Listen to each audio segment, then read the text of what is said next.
Hello and welcome back to another episode of Star Wars Alliance. And guys, we have a full episode for you guys in store today.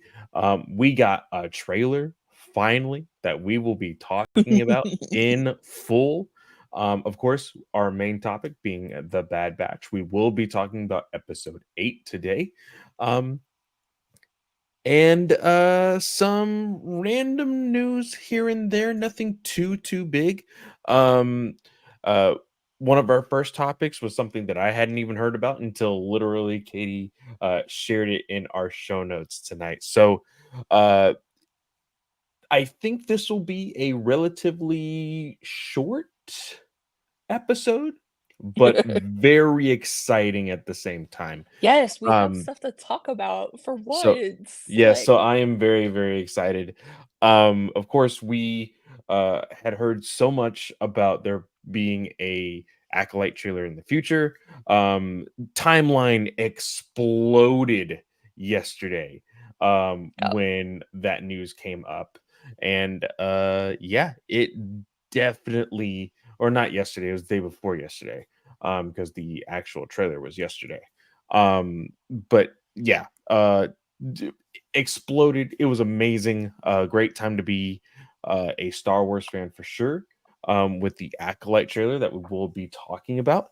But first on the docket, Katie, you shared with me this quote from George Lucas. Now, here in the show notes, you say specifically that George Lucas is supportive of Disney in creative endeavors by fighting to keep activists off the board. So, why don't you elaborate a little bit on his quote and everything? If you've read much into it, I, s- and so the go only ahead. thing I've read actually is this screenshot that Krusty783 tweeted. But I did read Lucas's full letter, but basically, I mean, we all know that Disney is having issues, particularly in Florida, as well as like mom groups as people like go, oh no, like LGBTQ themes should not be in our children's material and stuff. So it looks like some of those activist groups, I don't know which ones in particular, are trying to get seats on Disney's board. And so George Lucas has Yeesh. specifically written a letter stating that, hey, creating magic is not for amateurs. Why the heck would these people be on the board? Basically, is what he says. And he basically just continues. The whole reason I wanted to mention this is not because of the activists, but because everybody, all of the hate people that we're going to talk about when we get to the Acolyte, like to go, oh, well, George Lucas never would have made this. Like, George Lucas would have never approved this. I love when people try to use that argument, just because some of the stuff that we've been getting here recently, I would say, uh, 2020 and moving forward, uh, is some of the most George Lucas stuff that Yes. we could We possibly talked ever about it get. with Obi-Wan and, like, Andor and stuff, and it was like, "Who's laughing now, bitches?" Like, Like no. everybody loves to yell and scream like, "Oh, this is just like your woke fan fiction, blah blah blah blah blah." Guys, we say this all the time. Your legends are fan fiction. I'm Yeah, sorry. It's what it is. But yeah, this quote I also love that he came out and said this, because again, going to those arguments, there's so many people that, like you said, are saying, oh, George Lucas would never make this, oh, George Lucas would never approve of this, George Lucas is no, he's not even touching Star Wars anymore, yep, this is why it's all ruined, blah blah. He's right there. He's right there. He's just the whole hiding in the time. shadows, but he's right there the entire time. And he was super happy to s he says he was super happy to see Bob Iger, return to the company during a difficult time, and that nobody knows Disney better. And he has voted all of his shares because a lot of his payout for Star Wars was shares. Hmm. Um, He says, "I have voted all my shares for Disney's 12 directors and urge other shareholders to do the same." And that he has full faith and confidence in the power of Disney and Bob's track record of driving long-term value. The man, like, he knows Star Wars, y'all. I like to say it all the time. He would not have voiced his approval of Disney if he I didn't. will say this, there has been a lot of controversy over Iger in the last few years. We Yes. will not forget that for sure. Um, but Iger does know business. Um, when it comes to also the value and the quote unquote magic of Disney, Yep. uh, Iger has always been a front runner in the magical aspect of Disney and everything else, which is why I like to call him Bad Bob. When we had Bad Bob, Yep. it was so stone cold and like he tried to do the hardcore businessman. It's like that's not what Disney needs, though, you know. Yep. So this I'm glad he spoke up. As far as the activists, I know we don't like to go too far into the negative. Unfortunately, we will be touching on some of that today with in response to the acolyte. Um, I'm gonna have to agree with Lucas. Like, why in the hell would these random groups that have nothing to do with art be on a creative board for Star Wars? Yep. Like, it's or It Disney makes altogether, but still, but it's just it's stupid in my mind. Yeah, it makes no sense. There's other ways you can go about convincing companies to do the right thing, aka not paying them any attention and literally not going to anything for them because as we always like to say, any publicity, and we're going to say it again later, is good publicity. There's no such thing as bad publicity. 100%. So, but let's dive into this trailer though. So I think it was Daniel RPK who Hmm. said a couple months ago that I was gonna say Andor, The Acolyte was going to be premiering June 4th. And lo and behold, June 4th is our date. Yep. At officially 9 p.m. Eastern Standard Time. um, Yes. which normally makes my heart very happy. But again, I'm going to be having a baby at this point, so who the hell knows when I'm going to be up and about.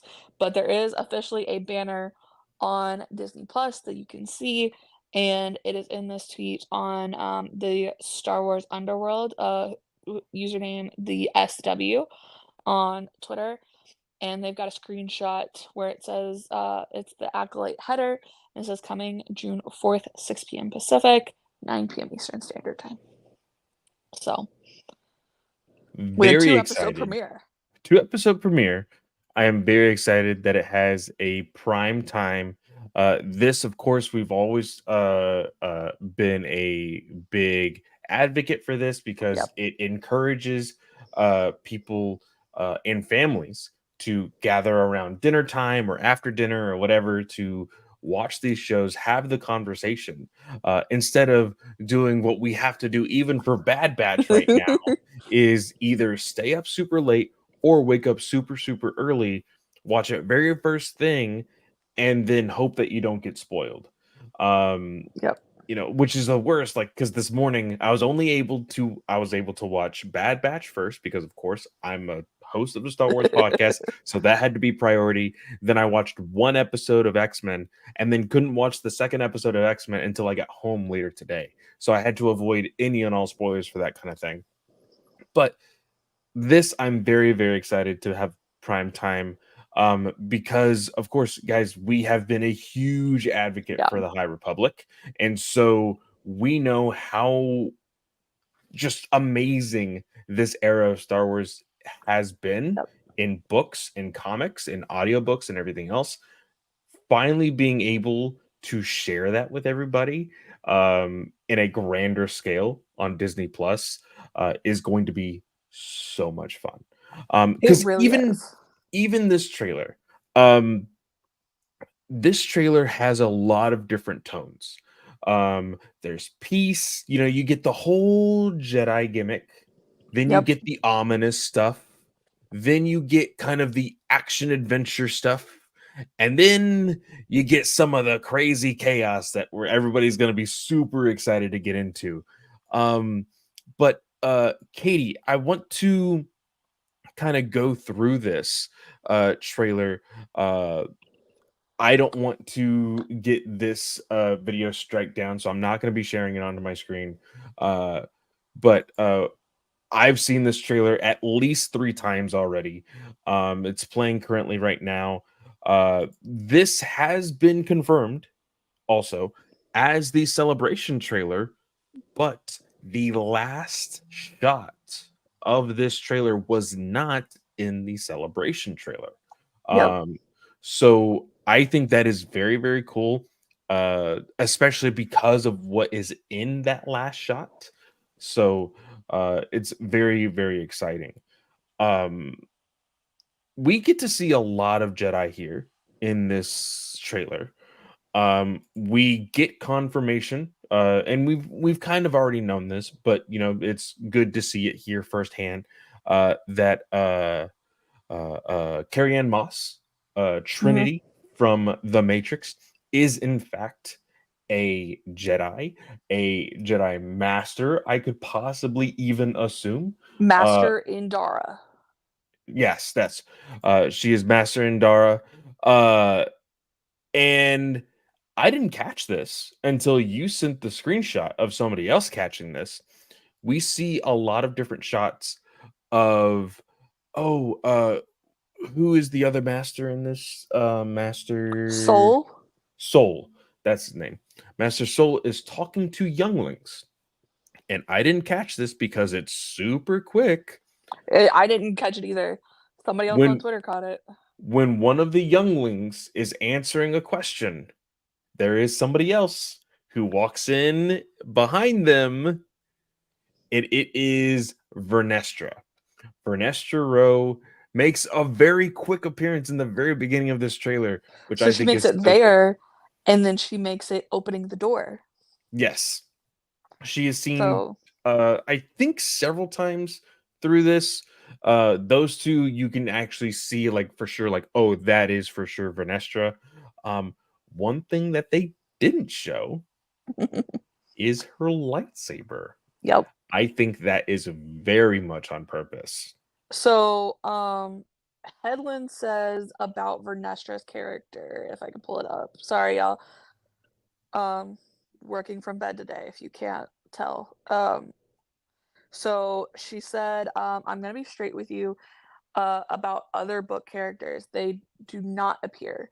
Part of that is because I wanted to save some people for season two. I really focused on Vern. Vern was the character that really jumped out at me immediately as someone that I wanted to see as an arc for where we were with the Jedi when we come into this story.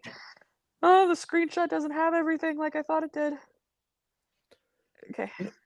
But I like this because, again, I said several weeks ago I wanted to simmer down my expectations Hmm. on this not being a huge cameo fest, that there would probably only be a couple Easter eggs here and there, and I'm sure there will be. But the fact that there's only, for at least season one, we can assume that it's only going to be Vernestra because that's been told to us this week. Um, I am okay with this I for don't the think that fact. I don't think that Oh, rules out mentions of other characters correct. either.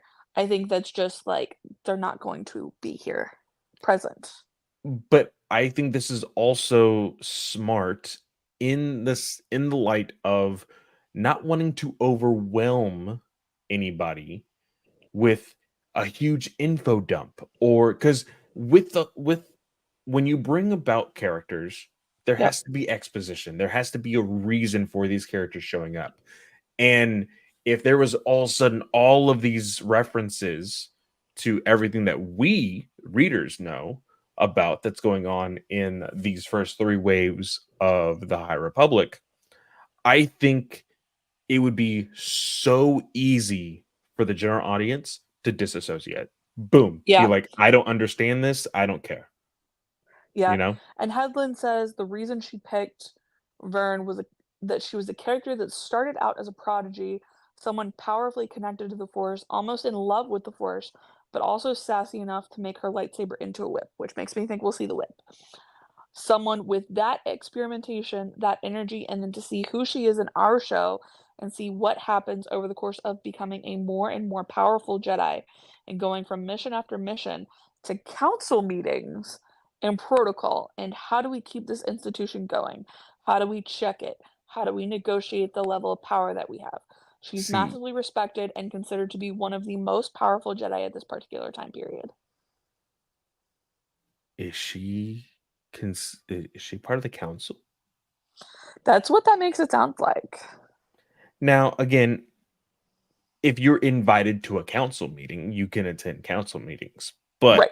you know, I would assume after how many years? 100. 100 years that, she may have some experience and possibly gotten an invite to the council. Especially after the decision that she makes in Defy the Storm to call Yeah. out Elzar.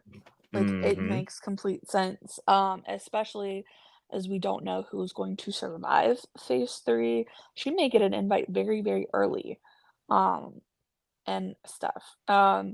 So it'll be interesting to see. I think this means that Vernestra is going to be a leading character, um, not maybe necessarily on the level that Soul and May are, May being Amandla Stenberg's character and Soul Hmm. being Li Jung Jae's character, Yes. Master Soul. Um, so they are definitely the leads according to the summary for this show. But I think Vernestra is going to get a good spotlight. The question I have for you, and again, this may be a little cheating, but I just thought of this and was like, what does this mean? So the fact that she says no other book characters, does this mean no Yoda, no Yaddle? I don't think they count because those They two were characters movie have characters been first. they've been established before the High Republic. So I think they are fair game. Now, I just saw this. Um we might be getting some flashbacks. Okay, so that was the other thing I was gonna say. So that opening scene where he says you should not trust your eyes, what do you see? The first Padawan, I can't remember what she says and I don't have the trailer in front of me, but the second youngling, she says fire. That is totally May's character. It's life, balance, and then somebody says I see fire. Yeah, she says fire, and that is totally either May, which is the character we've seen from Amanda Stenberg so far, according Mhm. to Star Wars Databank, but it also may be her twin because we know Amanda is playing twins. Mhm. So could be either way, but that is totally a flashback, and you can see Soul, he changes his haircut. There's 3 Yes. different haircuts for him. There's 3? Oh, well, Mhm. okay, so there's the all the way down Yep. in the very beginning when he's talking to the younglings. I apologize if you hear that car just zooming past me. Um, the one that I currently see now is at about a minute and 10 seconds, maybe a minute and 9 seconds, just because I just happened to pause it. He has short hair. It's with when he's in that scene with, Carrie and Moss and the other Jedi. Yes. Mhm. Um, There's and one more, then I think. I think when he is fighting this hooded character, he has a his ponytail look, I believe is what it is. Yeah, and that might be the 3rd one I was thinking of, and that may just be what he chooses to wear, like, his flashback. I'm calling that first look flashback because I'm really thinking Okay, that the so it's youngling's it's Padawan so I actually really like this is May. hairstyle for anybody who has long hair. It is a majority down, and then he has the random ponytail Yeah. sticking at the, like, peak of his head. Um, so yeah, that is when he is like, being a little bit more active. Um, so yeah, I'm really curious as to what these flashbacks will pertain to. I think it's mainly going to be maybe those first 2 episodes, just trying to showcase, like, Soul and May's relationship, Mhm. um, on screen and kind of seeing where that goes.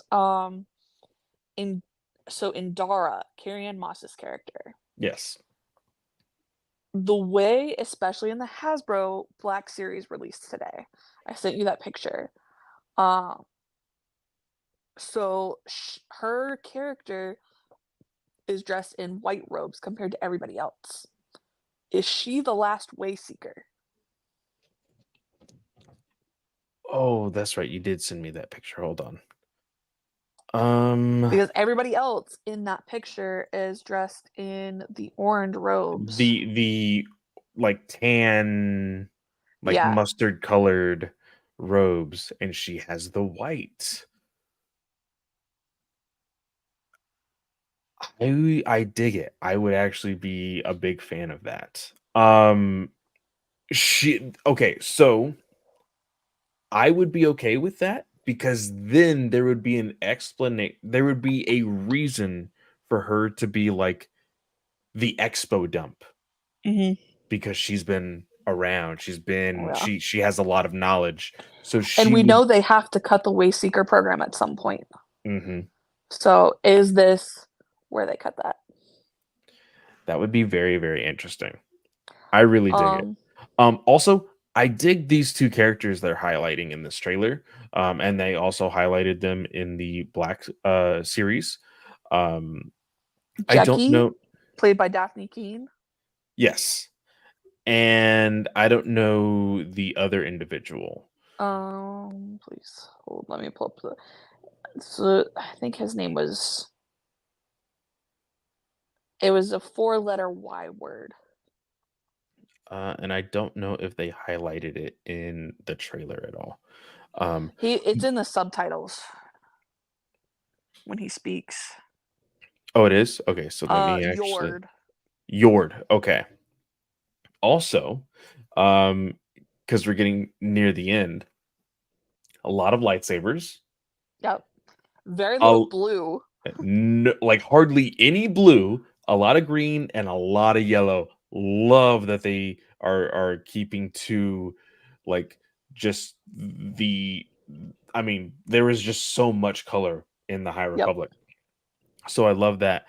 But there's a moment where uh Jackie says, "What is that?" And this is what wasn't in the celebration trailer. As soon as the camera pans, it is a red lightsaber spinning through the air, cutting trees, and that's when you see a lot of all the Jedi start igniting their lightsabers, Mhm. and then they get pushed. I'm guessing with a huge force wave, and it cuts to the title and Yep. Disney Plus. Um, And so let's go ahead and talk about what Coyote Mundi says in The Phantom Menace. The fact that the Sith haven't been seen in over a millennium. Y'all, yes. there are other people who use red lightsabers. Anybody can bleed a lightsaber crystal to make it red. We saw it, I believe, in the Jedi Fallen Order with Dogna, the villain for that Yes. guy. Yeah. Uh, Yeah. but also what I told you in our Star Wars chat, um, the Jedi are not afraid to hide secrets from even themselves. Yep. We saw at the end of phase 2 of the High Republic. Of course, guys, phase 2 was the flashback, was the prequel series to what phase 1 was of the High Republic. When the Battle of Dalna, I Yep. forgot the tears of the Night uh of a Thousand Tears. Night of the Thousand Tears, yes. When that battle took place, they had the funeral ceremonies for all of the Jedi that died, and then Yoda talked to Jedi Master. I forgot. Creighton. Creighton. Yes, he talked to Jedi Master Creighton, and Yoda told Creighton, "Hey, let's not tell anybody about the nameless." Mhm. It irked me then, and it still like boils my blood knowing this. So these events that happen in the Acolyte are possibly something that we as the audience get to know, but the characters of said universe, they're May like not get wiped to know.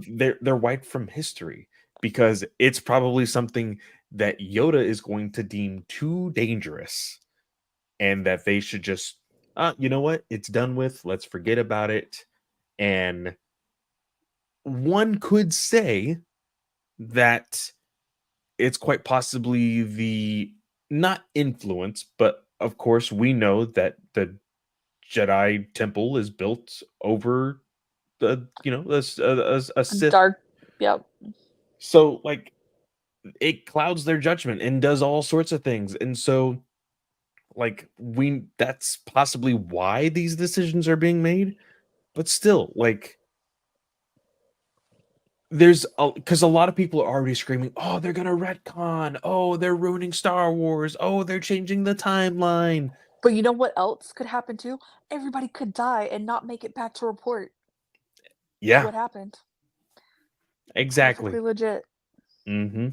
The Sith survived for thousands of years, and Jedi knew about Bane. There were people who ran into Sith characters and ended up dying and never made it back to the Jedi Order Yeah, in no, Legends. I was having a conversation with a friend just the other day about how those statements are kind of, but not really, keeping the Bane trilogy in somewhat of like limbo canon of Mhm. like, oh, the Jedi have or the Sith have been dead for a thousand years, millennia, whatever. And it's because we've read in the Bane trilogy that, they all committed mass suicide to kill off the Yep. Jedi.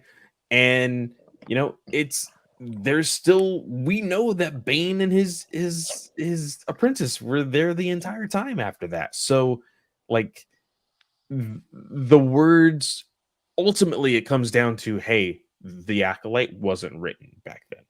Yep. But we know because of all the stuff that we've read, all the interviews that we've done, all the interviews that we've read, that these people know what they're doing. Yep. They're not just going to just take something and be like, the people will never notice. There's always an explanation. Yes, 100%. Like there was the screenshot of, oh shoot, what is Plo Koon's Plo Koon, the uh his race? Keldor. Keldor, when somebody was like, "Oh, how is that Plo Koon?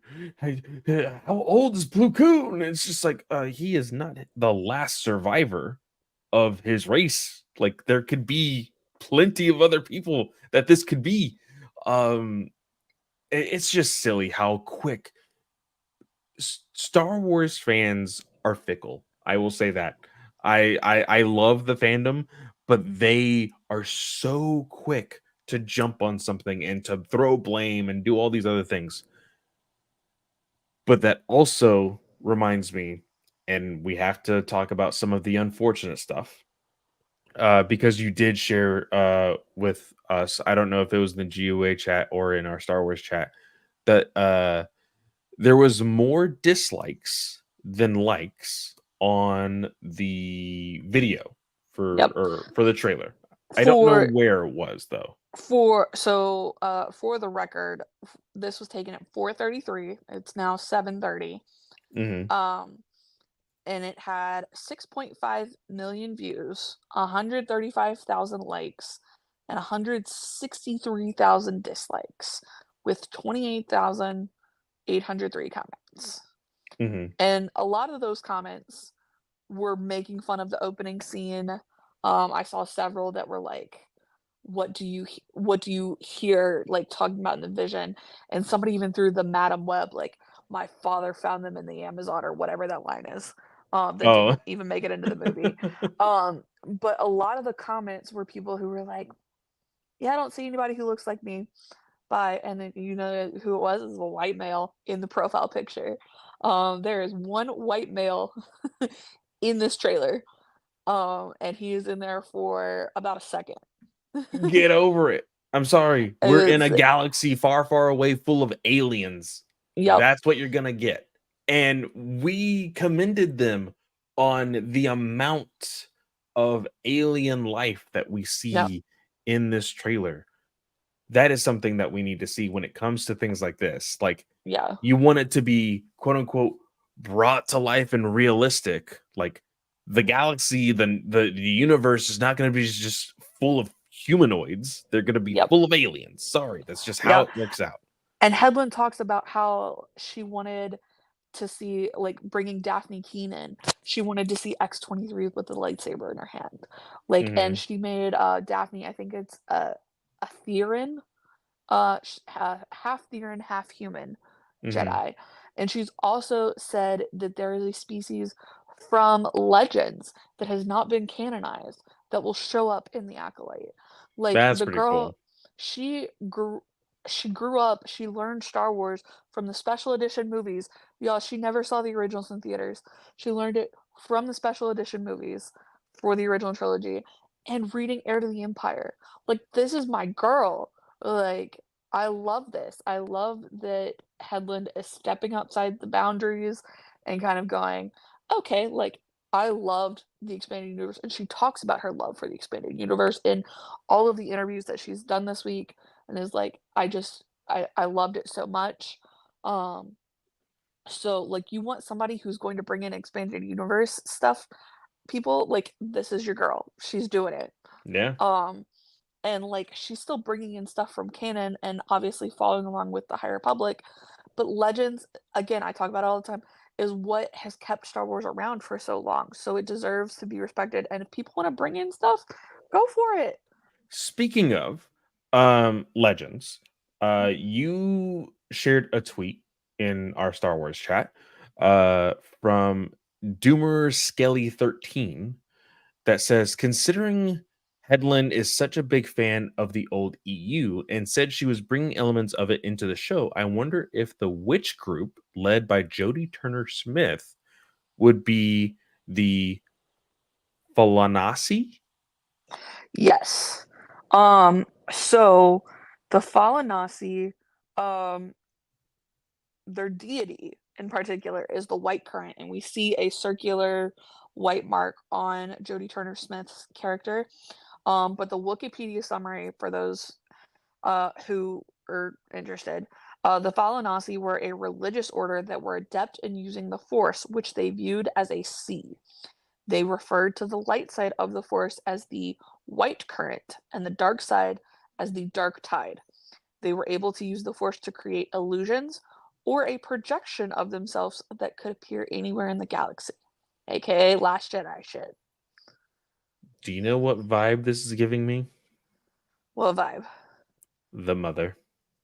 And a lot of people have made that comparison because you see her with her, what we Her assume is her hands. people behind her, and her hands are open. Her character is Mother Anissa, I think is her name, but she definitely has Mother in front of her name. Um, so the See, Fallen, I think if this is something that is done on purpose, then this is where I could see Vernestra mhm, making a reference to something that we would know in the books currently. right. Like, So the High Republic actually, uh, Phase 2 comic. So the High Republic 2022 issues 1, 4, 5, and 10 actually, the Falanasi appear in like that council of Jedi or Force users on Jeddah, yeah, is where they make an appearance there. They are mentioned in Quest for Planet X. I don't remember that, but it apparently is an indirect mention only, according to Wikipedia. okay. They also make appearances in Star Wars 2020 34, 35, 42, and 43. Oh, that's all really recent. Mm-hmm. So Um, that cannot be a coincidence. Like, again, we just said that there is always an explanation. There is always a reason why these things are being said and done within Star Wars. We know that they actually do talk and commute with Mhm. the canon of comics and books and Yep. audiobooks and TV shows and everything else. So like they have people that have Star Wars Bibles. So like that just puts more proof into this possibly being true. Which I And if you dig look that. at Charles Soule's your writer on Star Wars 2020. Hmm. And the man worked on Acolyte. Like he's already said it. So, Katie, I am super excited about this show. Like I can't already say it, but I'm gonna say my anticipation for this show far exceeds what my anticipation was for Andor. yeah. I'm gonna say that this show is going to rival Andor, and Andor was very damn good. I think it'll rival it critically. I think this will do better than Andor did, Lightsabers. specifically because of the lightsabers. Yep, Hmm. exactly. And the reason why I already know that is Brandon Davis over at comicbook.com, Yep, over there starting his wrestling career already. Um he the day that it was announced that the trailer was coming the next day, he commented, "Oh, I think this is going to be the celebration trailer, a lot of lightsaber goodness for you guys." So yep, like that's the one thing people are picking up on this trailer already. So it's going to be something that people unfortunately remember rather than something like an Andor because of what we have donned the lightsaber problem. yes, So I I'm excited that this is going to get more eyes on it possibly. Because this is the initiative of the High Republic. This is going to get people to start googling and start searching, and then they're going to learn about the kids books, and they're going to learn about the teen books and then the adult books. Like yep, we are quite I would not be surprised if we all of a sudden see an article about the like skyrocketing sales of uh uh what was the first book, Light of the Jedi. Light of the Jedi. Like I would Well, not be surprised if that happens. you know what comes out the following week? Temptation of the Force, baby, Temptation of the Force, yeah. where Vernestra is a main character. Okay, so see, the book nerd in me though is like, okay, but you have to read so much before you can get here, so you can watch Acolyte and then read this book. Um, No, totally. I'm totally on the same page. But but I could see people doing it. I could see people because again, I imagine that books are like comics in the sense of like, hey, if you happen to pick up the sequel or the third book of the franchise or the fifth book of the franchise, not knowing it, read it and then be like, oh, that was really good. I want to know where all this started. Then that's when people start picking up some of the older stuff. Um, but yeah, I definitely think we're gonna start seeing a resurgence of some of phase one and phase two books being talked about a whole lot after Acolyte. yeah, I don't know about phase 2, but I can definitely see phase 1. Yeah. Um, it'll be interesting to see for sure. Talking about some of the locations that we're seeing, we definitely are on Coruscant, no doubt with the opening scene. Um, where May is walking in with Indara in the background of like the cantina bar scene type thing. Hmm. I really am feeling like that's Maz Kanata's castle on Takadana. Oh, really? Yeah, I'm really feeling it. Well, we have already seen, seen because of the comic and read on in now I think two books that Maz is still a very prevalent character Yep. in the Star Wars universe even back then. So And I we could see it. know she was still in the same castle because The Force Awakens.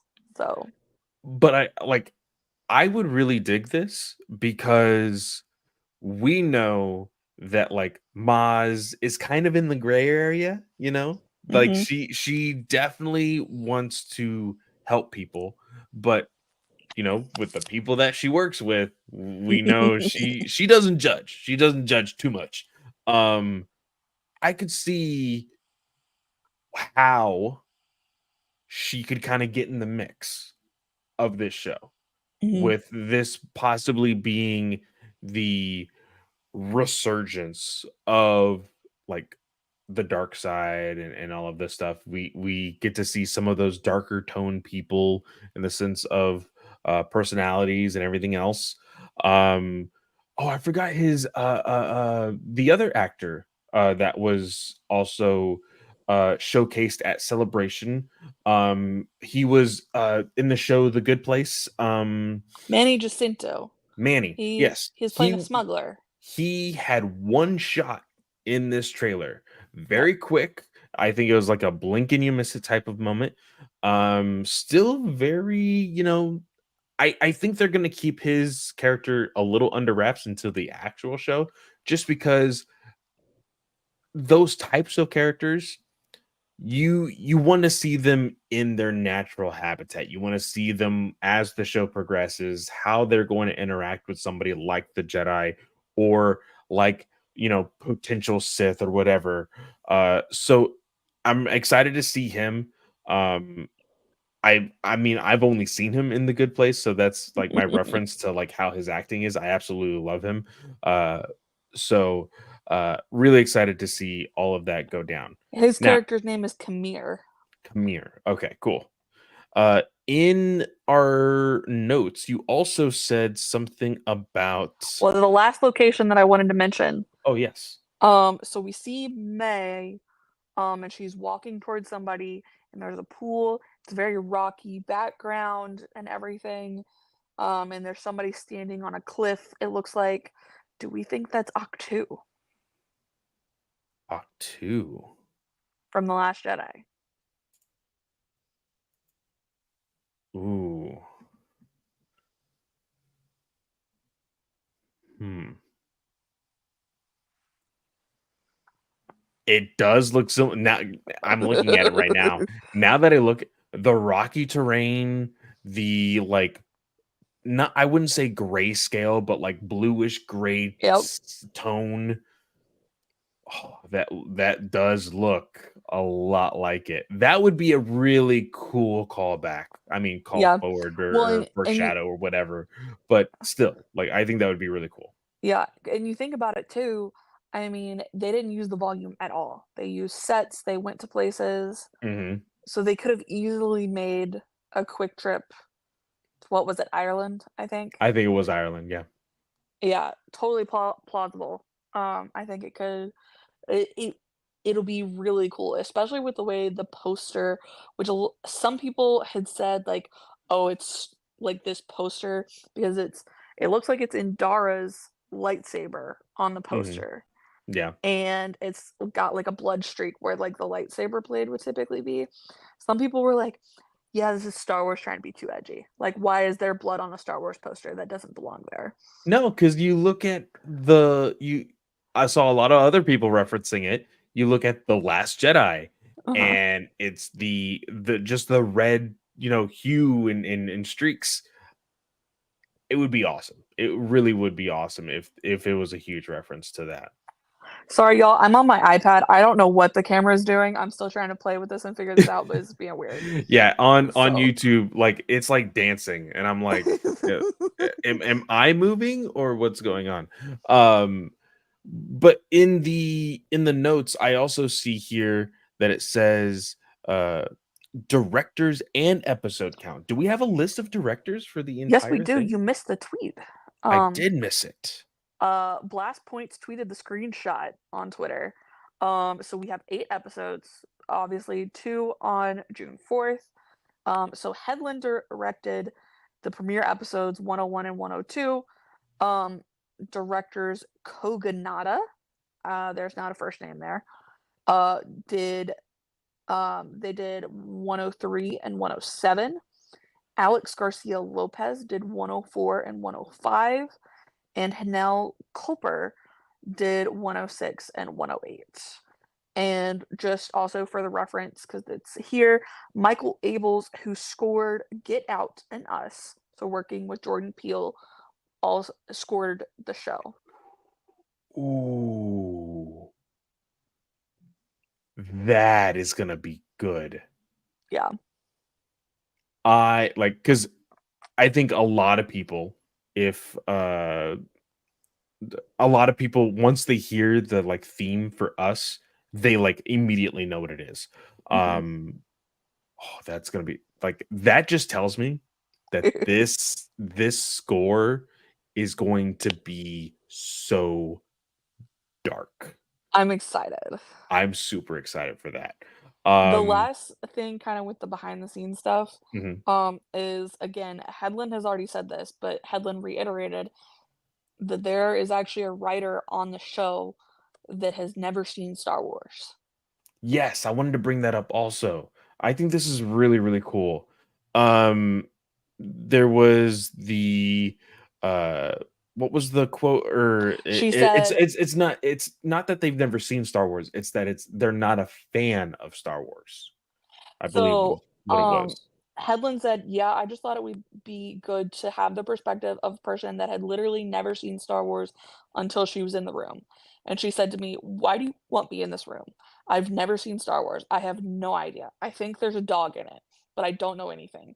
And I was like, "First of all, you're an incredible writer, but that's why I want you here. I want you to be questioning narrative. I don't want myself, who's a lifelong fan, to just be relying on particular references in order to create emotional beats. I want those emotional beats to be earned and checked by someone who isn't super familiar with it." Headland also said that there will be no cliffhanger at the end of season one, that she believes in emotionally stabilizing Oh, storylines between season one and season two. She was like, I don't want people to have this cliffhanger at the end of season one and then have to wait for 2 years to see what happens in season two. And I was like, thank you. Thank you so much. now like I'm okay with it, but I'm not okay with it because here's the thing. She says there's not gonna be a cliffhanger, but I for damn sure believe that it's going to leave us wanting more regardless. So there's going to be an immediate want. Um, but to rewind and go back to the individual that has never seen Star Wars before, the importance that that holds Mhm. in my mind. If I had a whole bunch of nerds and I was like, "Hey, we're gonna read comics and we're gonna write comics, and I'm gonna do this and I'm gonna do that," and everybody's gonna get super pumped to be like, "Yeah, yeah, yeah." Those are all yes men immediately Yep. because they are all fans of this one thing. But I would want somebody who just knows how to write any genre, not Mhm. necessarily a fan of superheroes or comics, because they're going to be there for the narrative. They're not going to be there to, hey, you missed this Easter egg, or hey, we forgot to do this. No, that is the stuff that you can kind of trickle in every now and again. Yep. This tells me that they said, hey, the story is the most important part, and now we're going to move forward from that. That's what I love about this. It's so important because too many times we look at like the Mandalorian, for instance, and we go, why is this here? Like, okay, cool. Like, like it's really cool to see this place again, or it's really cool to have Bo-Katan here. But why is this important to the storyline? Why does it matter? And like also like and y'all can hate me all you want. I love what season 2 and season 3 for Bad Batch has done. But we were sitting there questioning in season 1, why is Hera here? This makes absolutely no sense to the storyline. This is a cameo fest. Hmm. And that's what every episode for season 1 felt like. There was no emotional beats to the story, whereas there are now. So it's like we're seeing improvements, hopefully, with storytelling, and hopefully Mando and Grogu will be better for it and everything. So it's just like we're just crossing fingers. Mhm. For Um, sure. I think that was everything from the notes that I did because we talked about toys, we talked about directors, we talked about the racist and sexist, downvoting and bashing the trailer because they are racist and sexist. Yes, they are. Um, And we talked about the Black Series. So mhm. that is it for the Acolyte.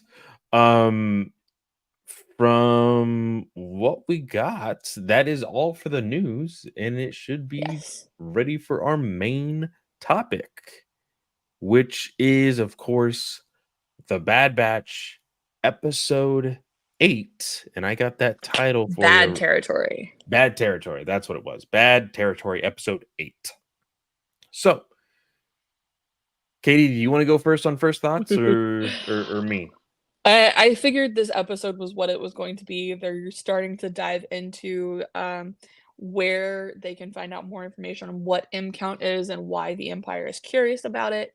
Um, I did not expect to see Fennec Shand. I don't know why, but it makes sense because we know Asajj Ventress is bounty hunter. So to get those connections made, you need something that matches, and they weren't gonna Hmm. find a Jedi. So I like looking at it now, I think this makes complete sense. We do actually split the crew up also this episode. So Hunter and Wrecker go off to go find intel and find Fennec Shand, so hopefully she can help out. And then Crosshair and Omega stay on Pabu, where they take a look at their inner selves to see if they can fix Crosshair's hand. Yeah. Um, this episode, I'll be honest, not a complete snooze fest, but wasn't the best of the season. Yeah. Um, I think this was definitely like, hey, let's take a breather from everything that we've just done. Which is okay. And people need to understand that great shows, good shows even, or should I say good shows, even great shows are can have an okay episode. Yep. It's time to slow down a bit. We're like Katie said, we're trying to get information from these different things. And this, I was like, okay, there's not probably gonna not be a whole lot of action, which there wasn't. Mhm. And ultimately, we didn't get what we wanted, which was Asajj Ventress. So I think we got her. We just didn't oh, see her. we or hear her like Well, that. it was like you heard talking in the background, Oh, but no, it was you like barely even heard that. Again, I was watching it's at like 5 something in the morning and had to have the it's volume really low. unintelligible. It's unintelligible. It was, but you hear somebody. Some sort of murmuring. Yep. That's what it is. Like it because you see Finnick talk to what is assumed to be a hollow, Yep. and you just hear some sort of gurgling or murmuring, and she's like, all right, I'll send them your way, or whatever she says. um so it is assumed that we will get Asajj. Oh no, she Finnick said, "I'll send you where to find them." That's what it is. That's what it is. So I think the first encounter will not be great. Um because the conversation was, hey, do you know what an M count is? Oh, what is there to know about it? And then Finnick says, oh, I don't do those bounties, but I know who does. Mhm. So I'm going to assume that Asajj, of course, does these bounties because she knows what the M count is herself. Yep. Like, not because she doesn't know the M count because of the bounties. I think she does the M count because she knows what it is. And of course, her being a force sensitive, it makes it easier for her to get those bounties. Well, and you also look at it and you go, "Okay, because of the Dark Disciple book, she can pick and choose and go, "Okay, I need to actually help this person and not turn them over to the Empire, and potentially get them on the path." Also, just shared in our GOA chat that episode 1, The Phantom Menace returns to theaters, Oh, bringing along a yes. first look tease, I forgot about um, this. at the Acolyte. I'm So, very sad. just throwing that out there. Um, so again, sorry. Say what were you saying? So, Asajj could also be taking the bounties because she can pick and choose and go, "I need to help this person get out of the hands of the Empire and set them on the Mhm. path." Exactly. So, I think it completely works out, especially since we know Quinlan Voss is alive. Still waiting on the Asajj Ventress explanation, but we'll get there. We'll get there. Um, See, they but showcased Asajj. Do you think we see Quinlan? I think I think you need to show Quinlan because I think at this point you've gone 2 years, and I don't think with the way Dark Disciple ends off, I don't think either of them would want to be separated if it turns out that the other is alive. So I think they would find each other. You think so? Mhm. Ooh, I hope you're question. right. I hope you're right. Question. What if it's actually Quinlan that she's talking to and not Asajj? No way. What if it's Quinlan? What if it's Quinlan and then he and the Bad Batch find Asajj and bring her back to life? And we actually get to see Asajj come to life on screen versus Asajj is just alive. I think that's too much of a veer away from the story, personally. Okay. Okay, here's one more question. So what if it is Quinlan and the Asajj that we see in the trailer is actually a flashback?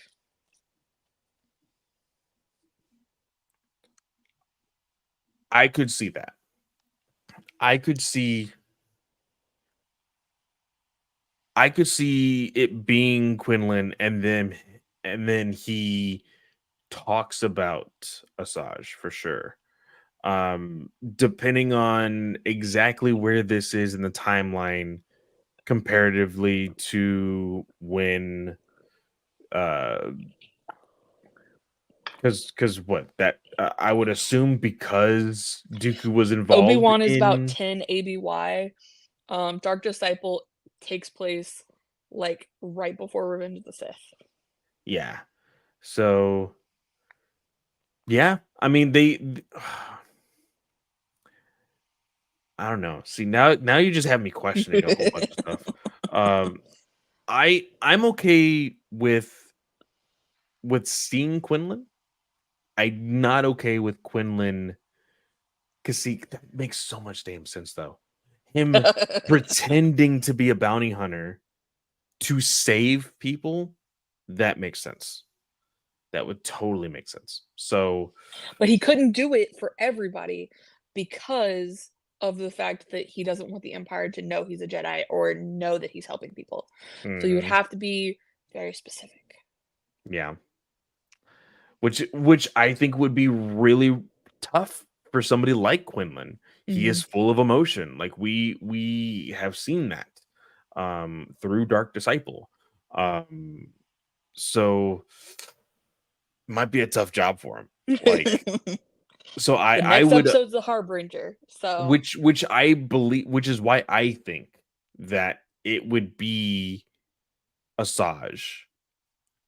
And I could see that if we get Asajj first, I could see by the end of this arc with Asajj, she reunites with uh Quinlan. yeah. I can see I that just happen. thought about Quinlan potentially appearing when you said that, and I was like, "What if it's just Quinlan? What if it's not Asajj?" Well, because of what we now know from Obi-Wan that Quinlan is working with the path, like Mhm.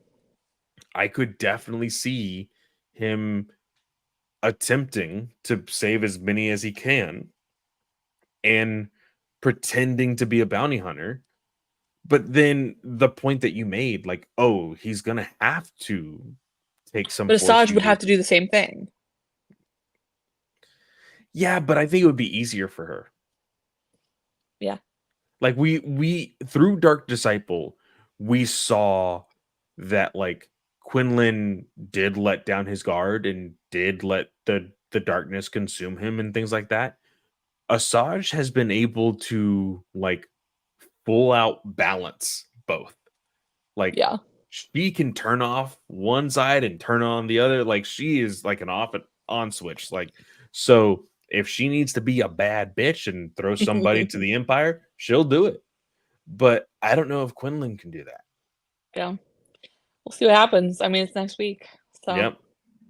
um, uh, there the more issues with darkness, I would say, particularly for the Hunter Wrecker scenes with Fennec. Hmm. Um, Ming-Na Wen's voice, always good to hear. Love getting her back in Star Wars. She needs to be back more frequently, in my opinion. But yeah, just I don't know why, like Clone Wars, Rebels, all the lighting for the night scenes is so Like perfect. there was a moment where Hunter is using his binoculars Mhm. and he sees the hideout. I didn't know that they saw the hideout Yeah, until the scene where they're actually walking up on it. I'm like, "What the heck?" it was Um, ridiculous. Like, yeah. and the like people can say like all day long, "Oh, they're trying to be like photorealistic and everything." No, it's fucking animation. Like, make a damn light source. Yeah. Like, 100%. point blank. Like, you said you were watching this at 5 AM, I was watching it at 6:30. Like, it is completely like, it is dark outside. Like, there's no reason I shouldn't be able to see this when it's dark outside, and there is Yeah. no additional light source in my room. Mhm. Like, I still should be able to watch it with, like, the lights on and everything, but obviously I I think can't that's right the now. worst. Like if you have to like for me, I don't like my house to be complete pitch black. Like Yeah, Abby likes to just turn off every light, and I'm just like, I'm that I need, person. I need to see, like, give me some light source. Um, but like, if it is completely pitch black in my room and the TV is the only light source, and I still can't see what the fuck is on the TV, that's a problem. Yep, yep, completely. Anything else? Really? Let's talk about it's really nothing because nothing has really happened yet with it, but I'm assuming that the story will go on into next episode. Crosshair and Omega, Yes. they talk about, trying to fix his hand. And uh, uh I forgot the little android's name. I forget his name too. Uh It's the little health droid that's made several appearances. He made appearances in Clone Wars. yeah. Um, But he tells Crosshair, like, okay, I've done my assessments. Like, I fixed all there's I can medically, there's nothing physically. that I can do anything else on. Um, could it be something psychological? And Crosshair gets very offended by this. He does.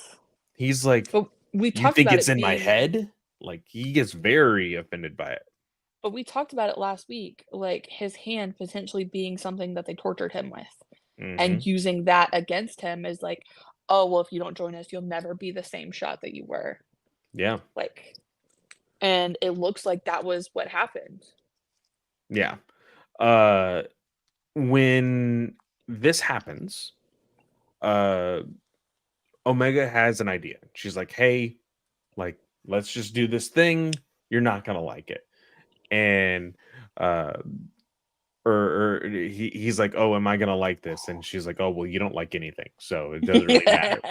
Um, and I love that because it's so true, and he says, "True." true. Like He's Mr. Grumpy Gills. That's all he is.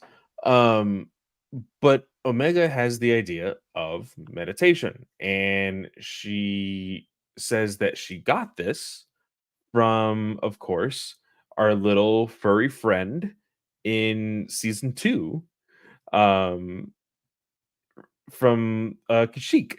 And even, like, Crosshair's like, "You've been to Kashyyyk," which this whole idea, like, I don't personally get it. I understand the story or the concept that they're trying to push, like, "Oh, he missed so much not being a part of the family." But, like, it's really a weird connection that they're trying to attach onto Omega and Crosshair. Like, he cares and he doesn't care. Should I care about him missing all of these quote unquote great moments that they had together? That the Bad Batch had together, you know? I don't necessarily see it as, like, that regard. I think it was just more of a shock because, like, when they take Gunji, for instance, like and I mean, I think even going back into, like, some of the Clone Wars stuff, people were like, "Oh, like, we don't go to Kashyyyk. Like, that doesn't happen. Like, the Wookiees don't like us there." So I think it was more like, Ah, "Oh, okay, you've been to okay, Kashyyyk? Like, what?" That okay. was my take on it. Yeah, for some reason, I just felt like it was like this, like, "Oh, wow, you've been to so many places," because she did make a statement. "Oh, well, you have missed a lot," saying like, "Hey, you were with the Empire this entire time, so yeah, you're gonna miss a lot."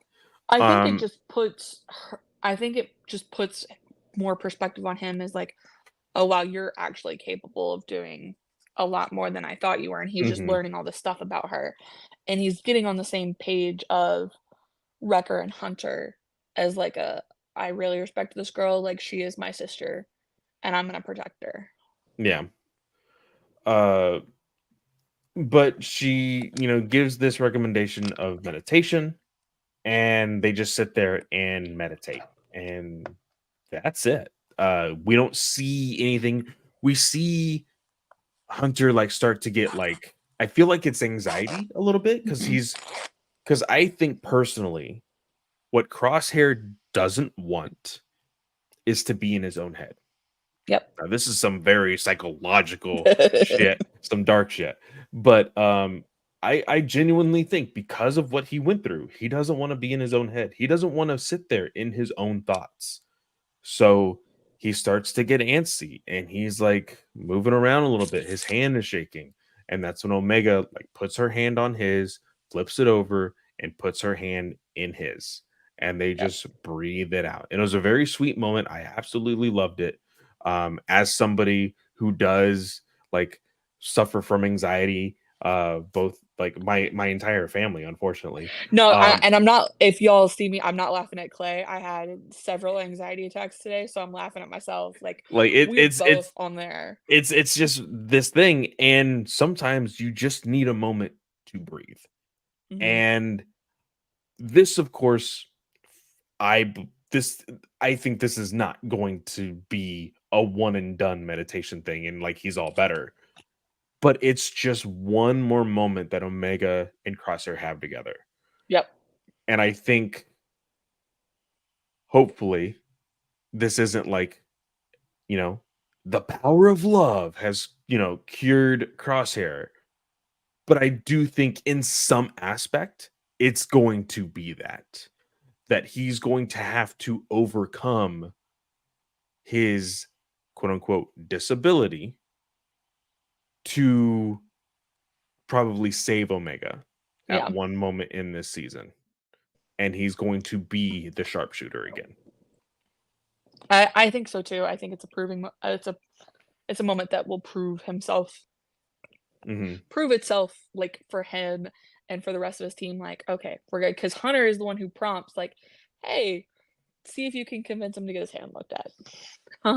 So, I think it's gonna be important overall.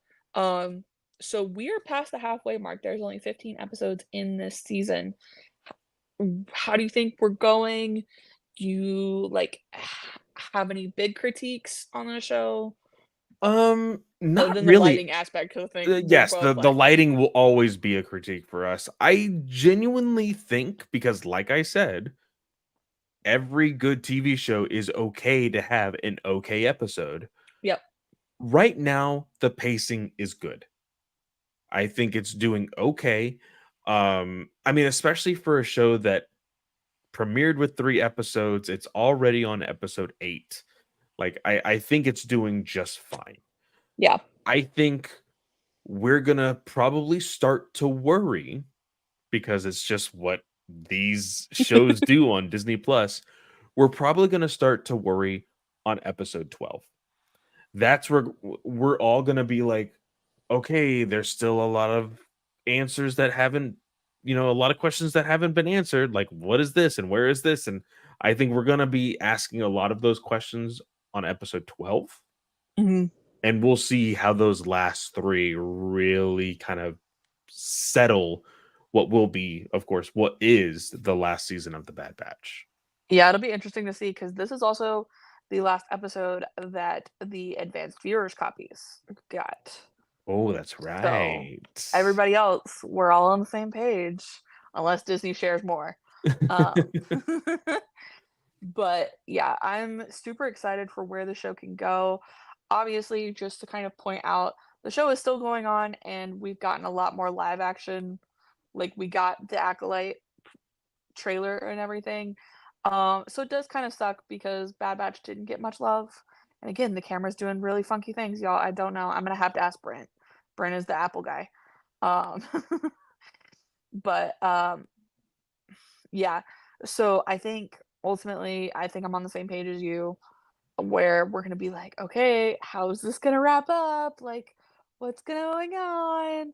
Uh, because yeah, we need to know what's in the vault area. We need to know what Hemlock is up to. Yeah, Um, we haven't really gotten an update on him at all. yeah. Because we got the one little bit with Nala Se, and that was it. Hmm. Um, so I think right now they juggled the two different viewpoints between Wrecker and Hunter and Omega and Crosshair very well. So it'll just be interesting to see if they can continue that and kind of make sure we don't forget about certain things until the last minute. So Yeah.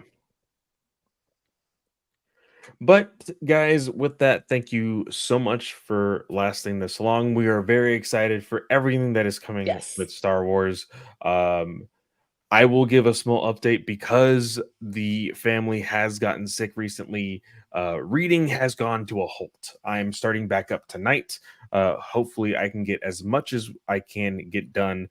We're still going to aim for this weekend being our recording date for The Living Force, which is the next book that comes out Yep. in Star Wars Publishing. But yeah, it's gonna be a very hard, run to the finish line Yeah. for this. And if we have to reschedule, we've already talked it out and we will. But I'm Yeah. still very excited to get back into that book. Yeah, for sure. Clay and I's families both managed to get sick at the exact same time, pretty much. Um, and it sent me to the hospital. So I almost went to the hospital. Like, it was not fun. it was Um bad. yeah. We won't get into the nitty-gritty of it, but with TMI. with But that, yeah, guys, you can always find me at Fanboy Clay on Twitter, and any and all social media. Um, I say it every weekend and then I don't end up doing it, but I do plan on streaming this weekend. There's some events going on within the game that I'm playing. So come hang out with me there. Of course, that's twitch.tv/ fanboy clay 10, fanboy clay 10. And yeah, it'll be a lot of fun. Come hang out. Katie, what about you? y'all, you can find me on most social media platforms as at Slice of Katie. I also created a Substack, which Tom from Random House Worlds, thanks for following me. Because I've been kind of in my own head with this whole pregnancy thing. So kind of getting back in the hey, let's write it out phase. Don't know if I'm gonna get back to like writing reviews or anything, but definitely as like a kind of a journaling aspect if you want to keep up with my life. But that is on Substack. Um, we're getting down to the nitty-gritty for baby time, point blank. So I don't Yeah, have a it's lot of getting time for other close. It's getting things. close.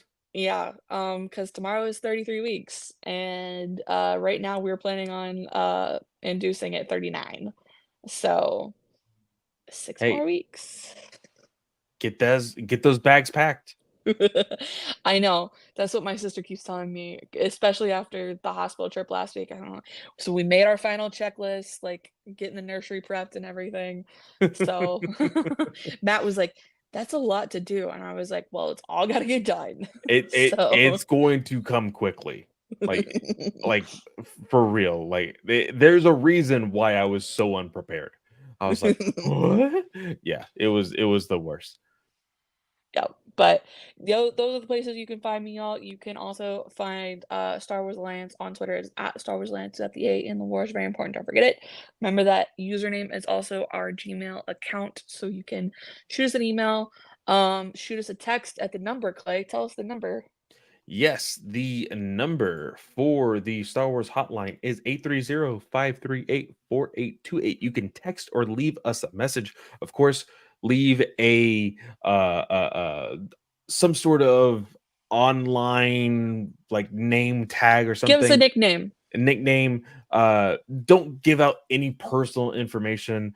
I promise that I won't stalk you, but if you give me the opportunity to, I guess I'll take it. I don't know, but it's just for your safety and our safety. Uh, you know, tell us what you enjoyed about the Acolyte trailer. What are you expecting? Some of your predictions and things like that. We're very excited to get I into all know. this. I'm sad to miss the first 5 episodes, but You can I'm always taking call my in. 8 weeks off. Hey, you can call in and you can let us know. I know. Matt said I don't have to take 8 weeks off, but I'm intending on taking 8 weeks off. Take So the 8 weeks. I may do something very similar, like, we may show up, I'm in bed with baby, and we just talk. And when I just say, "Yeah, loved it, whatever," like, "Cool."